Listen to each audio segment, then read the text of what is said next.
Hey, welcome everybody. Today, the big question that we're going to be discussing is, are you prepared for what's next? And here's what I mean by that. The World Economic Forum recently came out with their jobs report 2025, came out about 2 weeks ago. And in it, they talk about the seismic shift that we're all currently experiencing with AI. Certainly, we talk about that a lot on the show, but today we want to dig into that report a little bit more, talk about some of the insights they uncovered, how they're predicting things between 2025 this year and through 2030, how AI is obviously going to have a huge impact, what jobs potentially could be going away, what jobs might be coming around. And ultimately, it comes back to that top question is, are you prepared? Are any of us really prepared? Can we accurately predict what's coming? Well, WEF is definitely trying to do that. They put out, this is like their 6th edition of it. And so we're going to dive into it today. This is a daily AI show.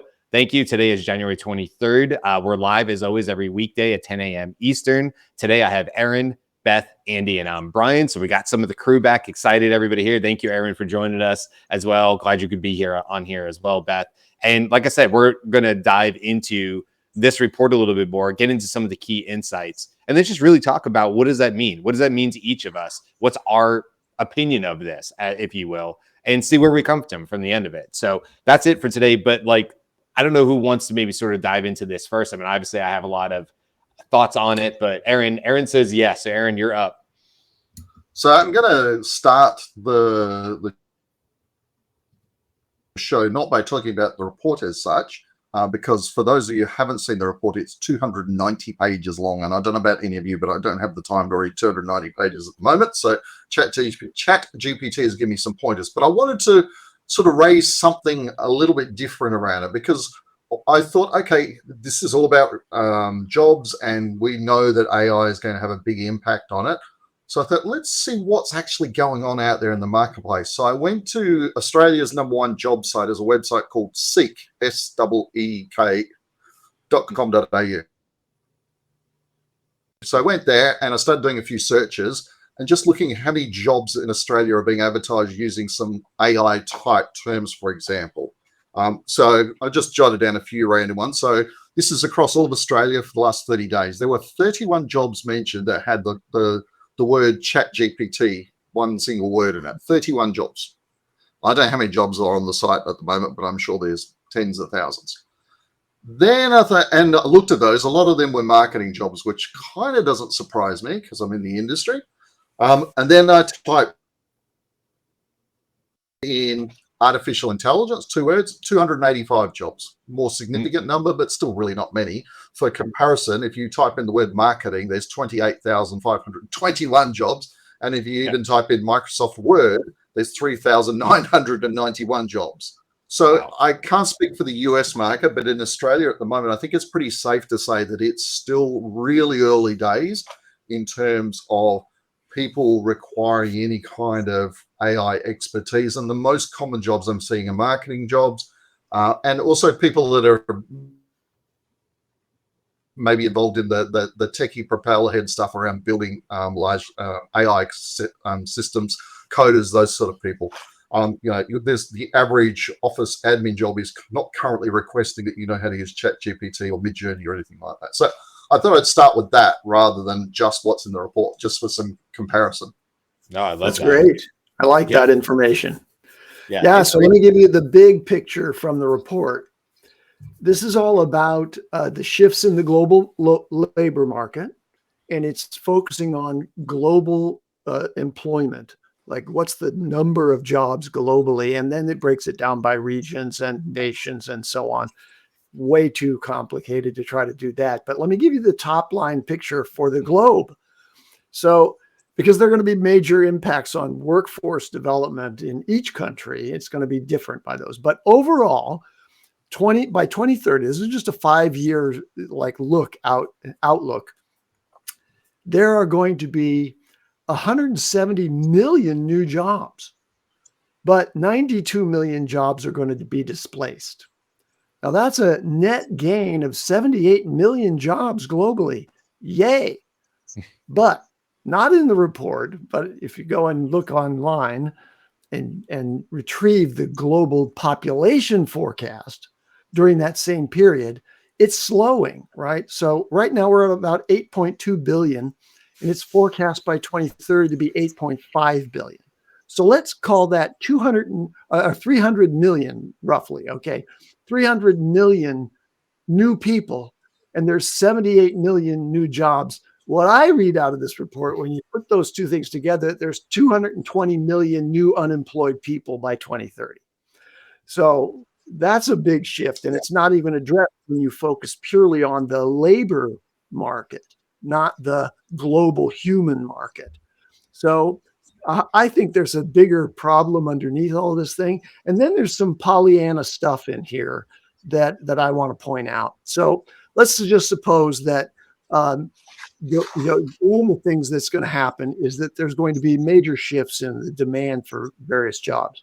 And, they do say, okay, look, we're going to be displacing a lot of jobs, but, oh, good, that's going to increase demand for flexibility, creativity, and all these things, which don't really align with any reasonable entry-level jobs. Those are certainly skills that you need to have. But saying that the demand for those things is going to create new jobs is a stretch, in my opinion. So let me tell you one of the other things that comes out of this thing is that when you ask what's driving all of this, one of the major things is economic uncertainty. And so I asked, Notebook LM, what do they mean by economic uncertainty? And what they really mean is slower growth. And I'll tell you what is going to be driving slower growth. But slower growth overall in the economies of the globe is a major factor here, because in order to address the 300 million new humans, you need to grow the economies in a commensurate way. But there's slower growth anticipated, and so companies pull back. When they see the forecast for slower growth economically, they don't hire as well. So that's putting a crimp on just the overall employment outlook, in my view. Now, there's economic uncertainty. It's slower economic growth, but here's this line from the report. But this is also predicted to increase the demand for skills such as creative thinking, resilience, and agility. What does agility mean? Agility means is no longer do you have access to a reliable source of income. You have to be able to bounce and weave and dodge in a new environment where it's not so secure. Now, they do say that broadening digital access is expected to be one of the largest job creators. So wire the world, make it possible to be a contributor to the global economy remotely. And that's going to have a net increase of 10 million jobs, roughly, they forecast in here. And that AI and information processing technologies are expected to create another 11 million jobs while displacing 9 million, for a measly 1 million increase in that demand for something like 220 million missing jobs, in the population. And then robotics and autonomous systems are projected to be the largest net displacer of jobs, with a net loss of 5 million. So a picture emerges in my reading of this thing of, wow, slower growth forecast, weaker job demand, but there's retraining and upskilling expected to help out a little bit, retraining current workers, supporting employee health and well-being, and importantly, they note facilitating remote work. That's going to make it possible for more people to work. Well, what is the current administration just moving toward with their executive orders? No, you can't work remotely. This is one of the blindest things that could possibly happen in our country. And I don't think it's happening globally, right? That's not going to be one of the major trends that you're going to observe in the EU, for example, that, we're going to make everybody go back to the office. There's also an issue of aging populations, and that, as birth rates decline, and, that's going to affect some of this. And here's the one that I want to finalize on. There's a major trend at foot, which is the reversal of globalization and global free trade. And they refer to that in this report as geoeconomic fragmentation, where you had a trend over the past 30 years of linking all the economies together.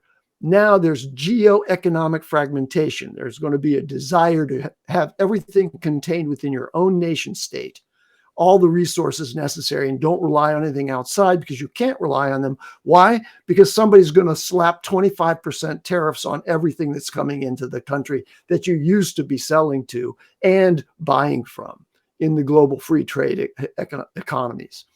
And this makes people and companies likely to reshore operations.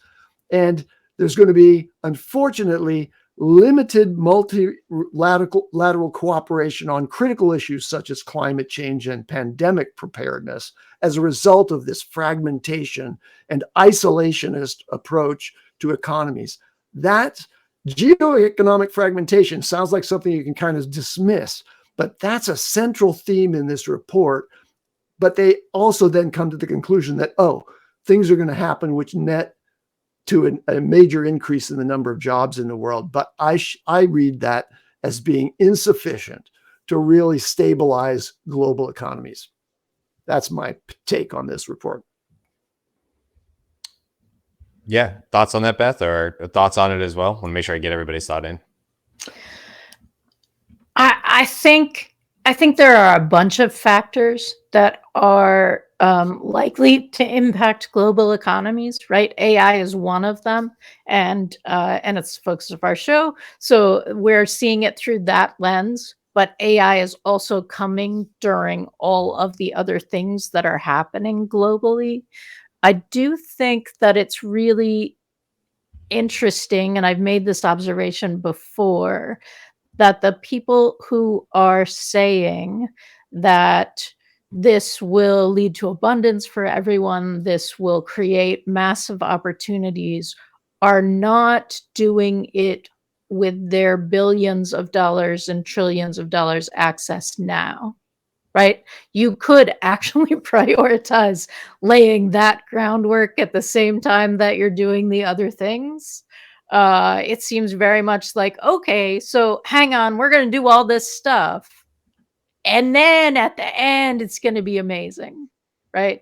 So I find that a little bit of a hesitance in this context. But the other thing that I find really interesting is the continuing theme that you really are responsible for your own. You are an independent contractor now. If you haven't thought of yourself as an independent contractor, welcome to the independent contractor. Whether it's gig economy or more traditional employment, you really need to be paying attention to the skills that your kind of position is going to need now and in the future. We talked a little bit about people basically training AI to take their jobs, and that the initial response to that is that that's a negative. I would love for everyone in the context of this report to start seeing that as a positive, and the ability for you to become the person who is knowledgeable about AI currently as it relates to the tasks that you do and what's moving in the future, because that's going to give you the ability to address it, talk about it, bring something to your supervisors, become your supervisor, because now things are and now more things are possible with AI. The thing that jumped out at me was just a really simple stat of, they think a third of job tasks will be done by human alone, a third will be done purely by AI and automation, and a third will be a collaboration between the two, an augmented human for greater greater time efficiency, greater capacity. And that sounds right to me. And that's by 2030, right? So we're in these next 5 years. Yeah, I read that as well. That was the exact same stats I was going to pull out. So I'm glad you did, Beth. And I think it's I think prior to 2030, I think 2030 is anytime you're making predictions like this, at least for AI, I think it's way, way too far out in the future. Like it's just way too far out. I would much prefer seeing by 2027, such and such and such and such, 24, 40 months away, whatever it might be, or I guess 24 months away, right? 2 years. I was just listening to, I can't remember the gentleman's name. He's the chief product officer at OpenAI. He's out at Davos and he was talking to a Wall Street reporter. I probably watched a 35-minute interview yesterday. I was watching it on YouTube last night. And same gentleman that was on the 12 days of OpenAI, if anybody can find that. But anyway, that guy, I think his name's John or something like that, but he's chief product officer. And he was talking about this, and he was talking about AGI, and they were talking about how the interviewer was saying, "Oh, I just interviewed the CEO of Anthropic yesterday, and he was saying by 2027 we'll have AGI." The guy from OpenAI's response was, "I think that's too far away. I think we're closer to that." Now, this is somebody with obviously internal knowledge, and not to make this a whole conversation about AGI because that's not really the topic, but I do think it's important in terms of predictions because he was pointing out, and I think we could extrapolate on this idea that look how fast the '01 models got to where they were. And the example he was giving was it went from on their benchmark tests, it went from the 1,000th best coder to the 150th best coder in 3 months, right? So just take that as one example. And then you look at by 2030, 33% is going to be evenly split 3 ways, tasks performed by humans. Look, 33%, there are many, many tasks that are still going to be clearly still human driven with AI support. So to me, a lot, even ones that we're not even thinking about today, your plumber, your people doing physical labor, construction, all the things that make the world go around, people in industries in that we wouldn't traditionally see as technology forward are absolutely going to have AI as part of their solution. It doesn't mean they're out of a job per se. I know that's a lot of part of it. What I actually see is the plumber is using heads-up displays and AI that are just in their glasses that are no bigger than the Meta glasses, or these aren't Metas, but you know what I mean, no bigger than that help them quickly assess sizes of the pipes and where they can get it, maybe just in time shipping. It's so that they're able to basically, know that they can arrive on a scene, figure out if they're like a residential plumber, figure out the solution and have the parts delivered to the house they're working on, all within the first hour of them working on a solution. And AI may support them in those ways because they're the expert in using AI. So when I look at 33, I'm like, no, I expect way more through human machine collaboration, that third statistic of 34%. By 2030, I'd expect it to be well over 50%. I would imagine it would be harder in 2030 to point to a job that is not using AI, akin to saying, tell me a job that doesn't use a computer in some place. Now, so there's going to be tons of people that raise their hand and go, I never touch a computer. Don't know even how to turn one on. And I'm very, very successful. I've been doing my career for 20 years and I make, $250 a year or something like that. And I never turn on a computer. Hell, I've never even had an email. Sure. Those are outlier cases. But by 2030, that people, because it'll be so easy to have it on their devices, wrists, watch, phones, wearables, like we talked about on Monday, that AI wouldn't be an integral part because why wouldn't it? It's like having the world's smartest being, not human being, world's smartest being in your pocket, like we used to get the internet on our phone. Come on. So I think that number is really, really off if I had to guess, because I think trying to predict 2030 is insane when it comes to AI. Just try to predict the next 12 months. Right. So one of the things that Paul Raitzer made, and one of the points that Paul Raitzer made on their podcast, the Artificial Intelligence Show, was you have to think about the knowledge base of the people who are answering the questions. And most of those people are not going to be aware in the level that people who are really inside the bubble are about how fast things are going. Right. So by 2030, can give their own kind of anticipation, but it's the same like with economists. Everybody, it's really hard to imagine a future that you don't know really what it's going to be like. So almost everybody is answering these kinds of questions based on the AI of today. If I see the AI of today, I can imagine that if it just people got more knowledgeable, it just got a little bit better, I can imagine the way it would transform my business. That's not the AI of 2030. That's not the AI of 2026.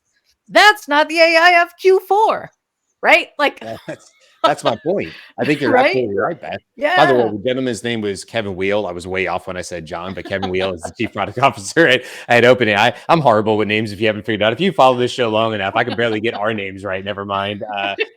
Ethan Malik and Elon Musk. I'm But pretty sure there was a great blooper like 3 days ago, where yeah. you introduce yourself as Carl. Yeah, I did. Yeah, like I said, names are not my strong suit. I got away with a lot of "Hey buddy" and "Hey bud" when I used to teach karate, but when I was a teenager. So this isn't a 47-year-old problem. When I was a teenager, I called all the kids buddy and pal and chief and all those kind of things because I couldn't keep names straight and all that. But I wanted to bring just to bring up back to your point, Beth, about this. I think I agree with you. You're absolutely right, and people I didn't think about it this way, but they surveyed 1,000 people for this World Economic. They sell that in like sort of the abstract, if you will, at the beginning of the report about where it came from, and how they felt like that was a diverse spreading of blah blah blah for their data set, which is important, right? But you're probably right. What I think people often do, because what other context do you have other than the last 24 months with AI to say like, well, I lived and worked through the .com boom, and I was an early adopter. I was on bulletin board systems. I used to single sign up for individual internet connections to local people, and I had a phone book on my desk. And yes, it was at least 5 years before I was probably in college. I graduated in 2000. Before I was in college, and I was like going to computer labs, but nobody had really computers in their dorm rooms. Nobody was like, you had to be rich to have that, right? So we would go to computer labs, and there was a more adoption of the technology, but certainly there was no YouTube. Nobody was watching videos on the internet, and so on and so forth, right?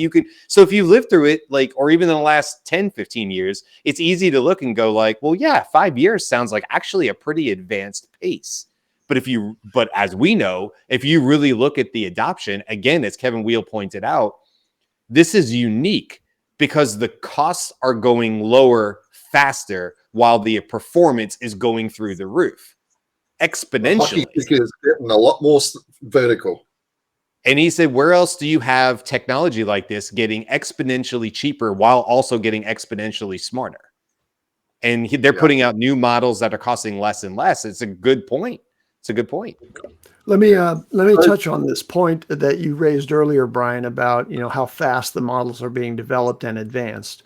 And I read something very interesting on Medium about the idea that there are already in OpenAI and Google and Anthropic, there are already advanced models, which they are way beyond the current models that are publicly available and commercially practical, that are the ones that cost so much money to build, but their inference costs are also very high. So they're not putting them out there in the public. What they're using them for is to train the new models and to generate the synthetic data that's necessary to achieve these major advances in the smaller, cheaper models that are commercially viable.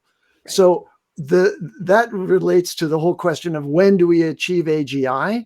It may be that we have AGI already, but it hasn't been let behind the curtain, right? I mean, it hasn't been let out from the curtain yet. Why? Because it has a very high economic value to the companies that are developing smaller commercial models. And that's what's training those models. Those big guns are behind the scenes and they're working there.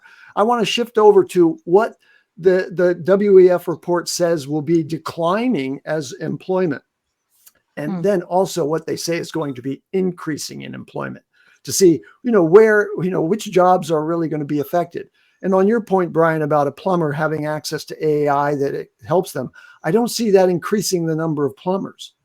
that helps them do their job better, but it doesn't increase jobs. So anyway, I'm not sure that it's relevant to the question of, where will jobs be in demand? But I do buy your point that there are many jobs that, don't really require a whole lot of AI assistance, but require monkey fingers and a person who's experienced in the process, that are resilient to these changes that are the impact of AI on knowledge workers, particularly, which is where it's really going to happen. It might, and I don't know this, Andy, keep going with your point, but it might actually drive more people as jobs perhaps become more scarce, as people get displaced in their jobs. I will tell you, I know people personally who are moving back to the trades, maybe because they had a love of it, maybe because they always wanted to be a carpenter, whatever the reason is, right? And so somebody who makes hand-built furniture, yes, we could probably create a robot that can carve all the wood and do it all in a CNC machine or whatever, right?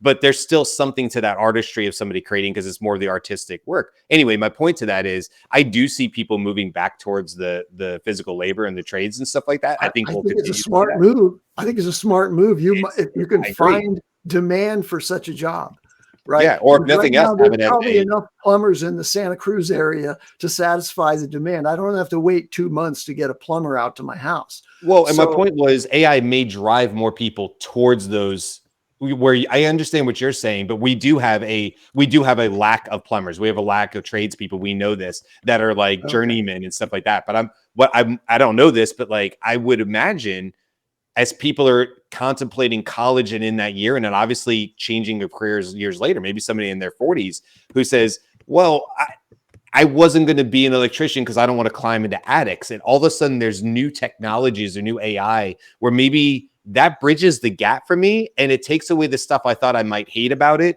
and allows me to do more of what I thought I might love about that job, which in turn would perhaps make me change to that career. Whereas in the past, I might go, well, I didn't want to be in attics at 120 degrees. And my knees are bad because I'm, whatever the reasons are. So yeah, I don't know. It's possible. I think you're right that AI does improve the agility of the workforce in transitioning from one job to another in order to chase the demand for those positions. I think that's a very important contribution of AI and its educational qualities. Let me just mention what the world's perspective is on which jobs are going to be declining. Remember, this is the global view. So many of these have already happened in the more advanced, technologically adept countries. Bank tellers. Boy, I think that already happened, didn't it? Who's still working in banks? Banks closed down. Clerk, door-to-door sales. I've never seen a door-to-door salesman here recently in the United States. We still get them all the time, but they're solar panels. That's the big one. Okay. Right. Administrative assistants, legal secretaries, printing trades, right? Is there such a thing anymore? It seems like all printing is automatic now, but maybe there's some people out there with printing presses. I don't know. Telemarketers. Eran, I think in the marketing space, they're saying that this WEF report is saying telemarketers specifically are declining. That's probably as a result of displacement by AI. I actually know people that are building and deploying systems that use AI to do telemarketing at the moment. Now, I haven't seen them in action, but I've heard that they do a fairly reasonable job. And I've done some telemarketing before. It's a shitty job. If you're good at it, you can make lots of money. But if you could hand it to a machine and it just could dial for dollars for nonstop, you would never hire a live salesperson ever again to do it. So yeah, agreed on that one. Okay, now here's some of the jobs that you can aspire to. The number one list on the list, AI and machine learning specialists. Well, I've got news for you, AI and machine learning specialists. If you're just starting your curriculum for that thing, GPT-5 and then 6 and 7 and 8 are going to do that work, ahead of you. You're not going to be able to catch up. Do that. Yeah. Okay. Yeah. Financial technology engineers. Maybe there's a special, little backwater for financial technology engineers. I'm not sure. Robotics engineers. I can see that there might be, just both on the mechanical side and the electronic side and the manufacturing side, when robotics actually reach that level where we're buying them as consumers. Like, we're going to put humanoid robots in our houses. That's an enormous market. And I can see there being a large demand for things in robotics that aren't replaceable by AI directly. Digital transformation specialists. Hey, you think there are a lot of enterprises out there saying, okay, we need to buy digital transformation now. I need to find me a specialist. Accenture's got that kind of covered, BCG, all that sort of thing at the enterprise level. We have change management specialists on our panel. So that's right. Hello. Right.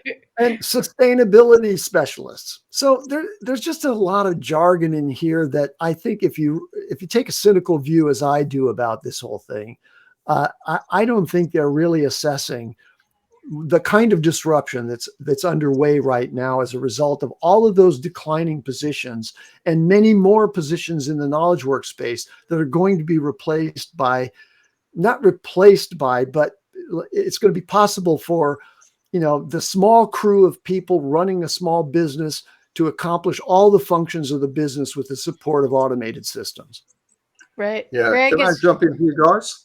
Mm-hmm. So 2 things I want to say. Number one, I got to give a shout out to Jude for the classic comment. Plumbers crack will survive AI. Thumbs up, Jude. That wins my award for the night.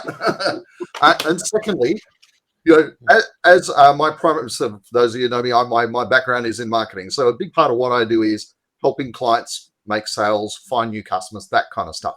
Now, I know, because I'm trying to do this myself, I know that as AI gets better, it's going to start being able to do a lot of jobs that you might hire teams. Sorry, I talked about salespeople there, marketing people, they're right in the headlines for this sort of stuff. I cannot see that in the next 5 years, if AI is good enough to replace a whole building full of people to run your business, particularly in the knowledge space, rather than maybe the building things and stacking shelves and that kind of stuff, I can't see why employers won't just say, I'm not going to hire all those people. I don't need all that crap in my life. I'll just buy my AI subscription for $50 or $100 or $200 an hour and make my own business. And there's been talk out there for a while now. Who's the first person that's going to get to a one-person business to $1 billion with the help of AI? That stuff is going to put a hell of a lot of white-collar workers and knowledge workers out of jobs, or force them into having to go in very different paths. So I think they've kind of ignored a lot of that in this report. Right. Well, and that, is there, so we've talked about the one-person unicorn, the one-person billion-dollar business. Is there a mythical animal for the trillion-dollar business? Because I don't know that that's the I don't know if that's like the epitome or the limit, right? We're definitely moving in other directions. The other thing that I think we are not really taking into consideration, and it's something that it's a study that you learn about in early psychology training, and that's the idea of what happens in a crowded cage, right? So you do experiments, you have lots of space, right? So we have Canada and Australia with lots of room for lots of people. But when resources start to get compressed and the number of people either stay the same or start to grow, or people in this context is mice, yes, the behavior between the residents in that environment starts to become more competitive as opposed to collaborative. And so we're looking at all of this within, it's not like we don't have some crowded cage behavior now, but we're looking at this from within our current circumstances. And if we go back to the stats that Andy was saying earlier, we are likely to be not increasing jobs to the level that we're increasing the people who need them. And what does that do with this kind of specialized AI? Other thing is, we're not accounting for AI's, does AI start to perceive their resources as also being limited? Or Greg says robots will fix robots, right? What happens when we're like, ooh, that's too much, we don't want robots to fix robots, right? For some reason data couldn't fix data. Geordi had to fix data on Star Trek The Next Generation. Like, I'm not entirely sure why that was happening, other than maybe you don't want the robots to be able to fix the robots, but this isn't a screen play. This is like real stuff, and probably robots will just know how to fix robots, right? Like, yeah. Yeah. Gareth was saying, is it one AI or multiple smaller specialized AIs that can check each other? I tend to think the latter. Like, I don't think there's one all powerful, whatchamacallit behind the curtain, Wizard of Oz, a wizard behind the curtain, right? I don't think that's how this works. I think it's hundreds, if not thousands, of specialized smaller AIs that do all interact and work with each other, more akin to the way I think of blockchain. And for all that people give, blockchain crap, and maybe that's not the flavor of the month at the moment, that technology I still think has a lot to play into the future of how we look at like decentralized fact checking and stuff. But in the blockchain, it's actually people on their computers doing these decentralized facts to ensure that some financial transaction went through. If it was your mortgage and it was on a blockchain, it would be any changes would have been caught, right? That's the idea of it, is that the blockchain would catch that. I'm not an expert on blockchain, so don't come at me. But my point to it is, I see that with AI as to combat against hallucinations. We may never ever solve for hallucinations with AI, but there'll be so many other AIs that are absolutely like in real time fact checking against what one AI does, that in effect, it would be like having 30 brilliant people in a room. And should one perhaps make an error, there's 29 others to quickly look at it with different skill sets to quickly get rid of that. In the probably not too near future, we won't actually see that process. We will literally just see the end one result in ChatGPT. We will never be aware that in milliseconds, 30 different AIs, if you're being exact about it, all looked, or 300 or 3,000 or 30 million AIs, all looked at this individual prompt, and within milliseconds came back with the most true one answer. That's how we'll probably get rid of like hallucinations and things like that, is it'll be AI checking AI, but it's such a volume that you're going to have really, really, really smart models that are almost never wrong, because how could they be?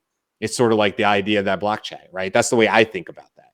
Right. And Greg is saying AI hallucinations are simply expressions of AI imagination. And yes, right? Like we call it a hallucination when the AI is wrong. We don't call it a hallucination when the AI is correct, but it's actually the same process. But now you're sort of aggregating, right? So if like 100 of them look at this, then you go for the most probable that Right. the most agree on, kind of thing. Absolutely, Brian. And I'm gonna give myself a small plug here and say, go check out my LinkedIn post for today, like literally from about 2 hours ago, because I put up a video on LinkedIn playing around with Google Gemini 2.0 Flash's new thinking model. It's free right now. It's literally free for you to go play with.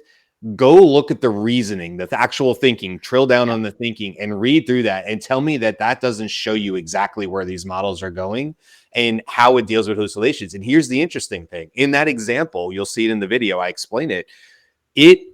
I gave it one of our conundrums from our newsletter. And I said, write 2 case studies, pro and for this conundrum, because I wanted to see the thinking process for the conundrum. Okay. It did a wonderful job. I showed that in the video. However, I found after this point, because it gave me a lot of citations, but not links.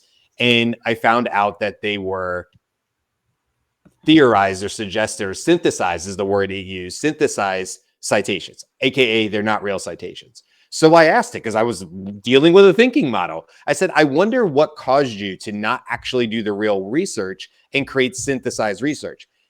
Guys, in the description and the thinking of the model, the 7 seconds it took to give me the answer, it explained, to your point, Beth, why it's not really hallucinations that we're looking at. It's just how it went about solving the problem. And it explains it in detail, as well as the thinking in there. And what I was saying in the video is, this shows you how to now go back and talk to the model in better ways. This is teaching us to prompt better, because now we have this insight that says, you're right, I did synthesize these, but here's why I did it. the AI, why I did it, Gemini, why I did it, because of this, this, and this. And I assumed from this and I looked to that. It's all these human words. And you go, oh, this makes much more sense. It's not that it decided to randomly up and trip me up with fake citations.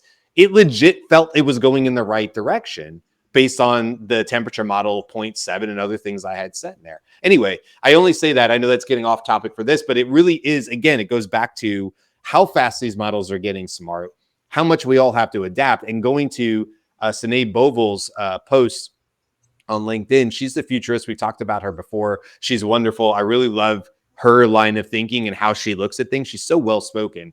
And she wrote a post talking about this World Economic Forum. She said the next 5 years aren't about jobs revolution as much as they are a skills revolution. What's becoming increasingly clear is that skills, more than degrees, are now the priority in hiring decisions.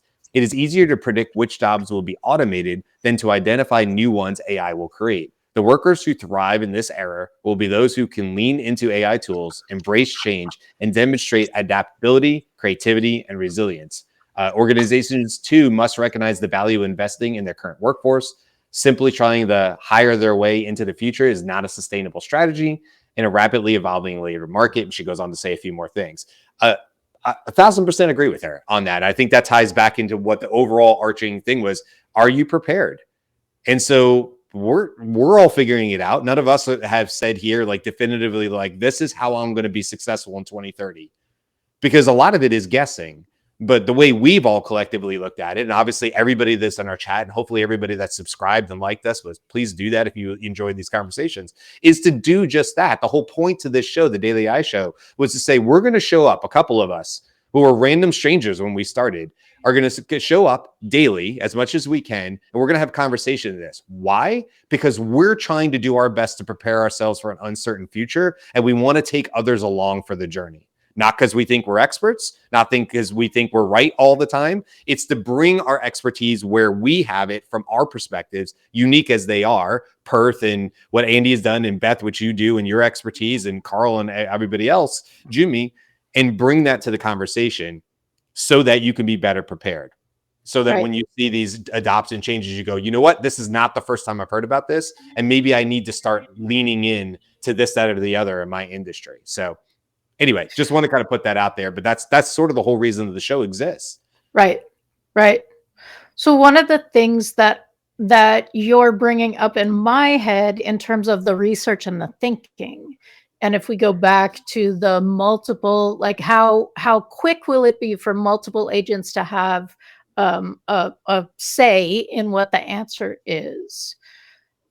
A portion, and I think like increasing portion, maybe 35, 40, 45, 50% of the content on the internet right now is AI generated. Doesn't mean it's bad, doesn't mean it's wrong, right? But what happens when those two things impact each other? Can the agent now spin up the references that it wanted to use and put, right? Like, can it create its own documentation as it's giving the answer, so that now you see that there is a documented thing there? Now, if you're looking for published states in journals and that kind of stuff, maybe not. But like we had a show about, are we ready for what's already happened? And we're not ready for what's already happened. And what are the systems that prevent something like that, right?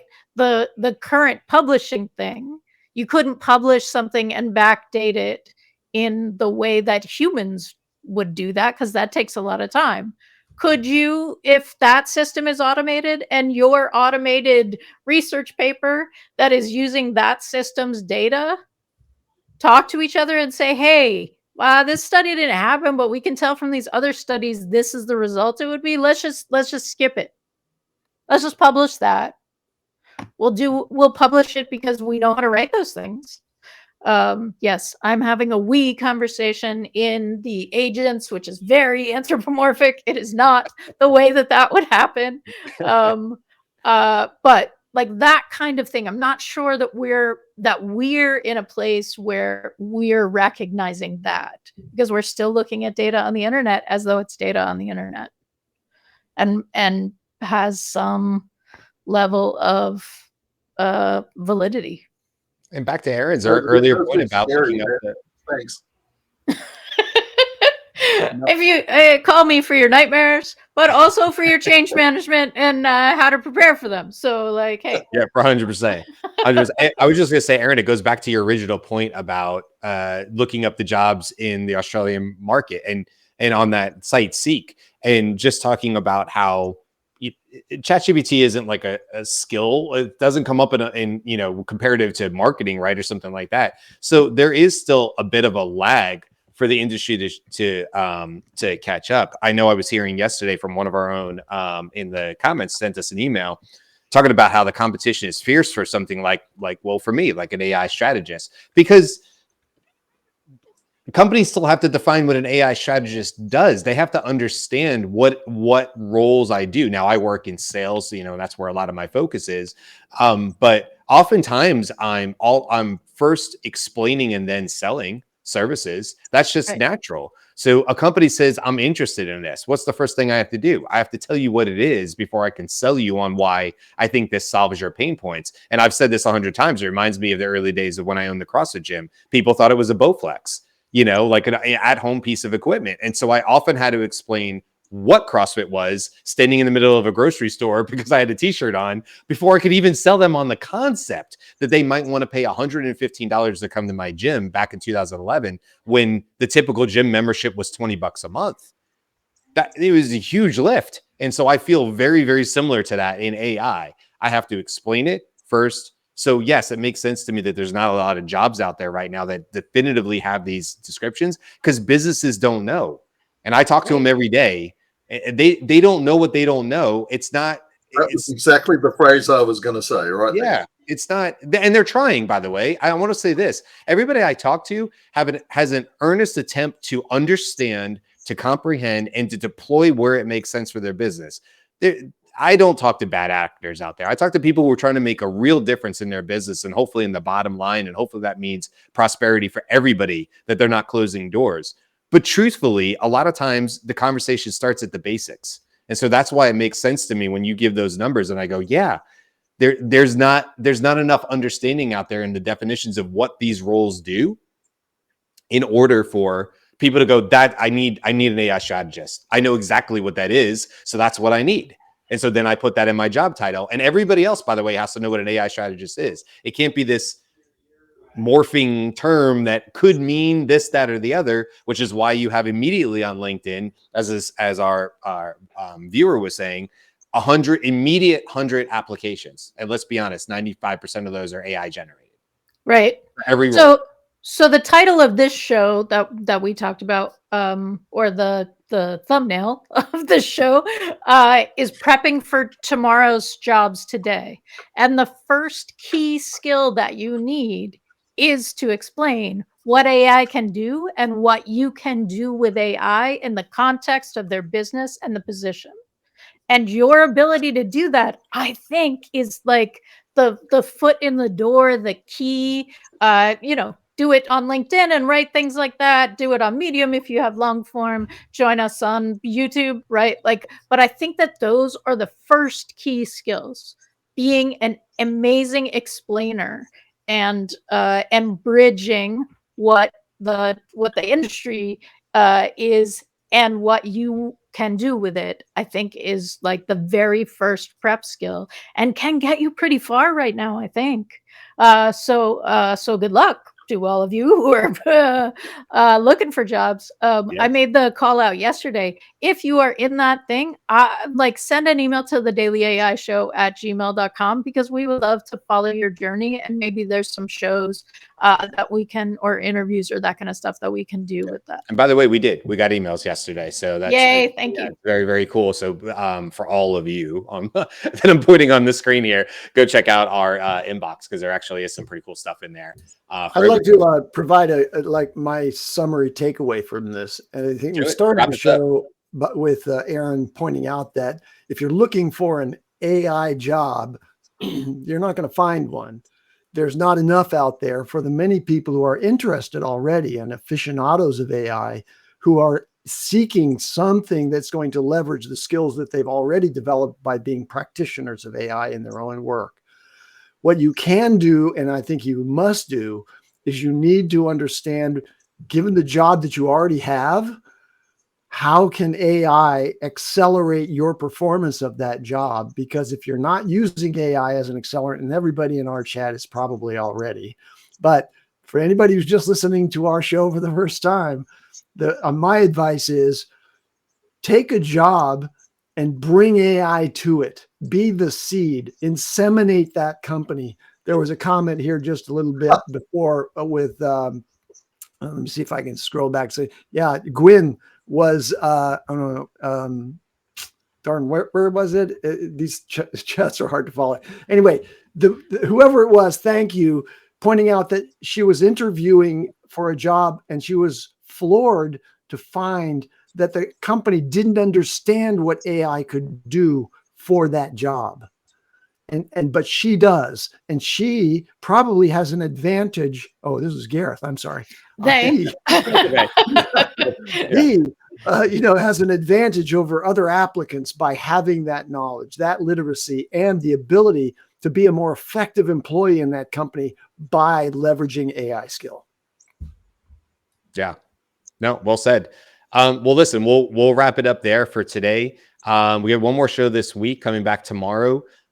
It's our 2-week weekly recap show, and what that really means is that it's not us just rehashing the same stuff. It's actually just us going back and revisiting all the topics that we've had over the last 2 weeks. And boy, I couldn't name them all right now if I wanted to. I'd have to go look. We always have new topics. Obviously, we've talked about the blueprint and all the sorts of news and Stargate, and then the World Economic Forum from today, and so many other things we talked about last week. So it's a great opportunity for us to go back, dig a little bit deeper into those. Sometimes there's new revelations, new news that has come out on some of those, and so we're able to bring that into it. And sometimes we just, you didn't get to the point you wanted to make because the show is going and other people are talking. And so sometimes it's a great point to go, I really wanted to come back to this. I've been thinking about this since we talked about it. This is what I want to do. So it's always one of my favorite shows. That'll be happening tomorrow. It's always filled with insights and just a great conversation overall. So come back tomorrow and join us for that show. And of course, we'll be here all next week as well. You can go to thedailyishow.com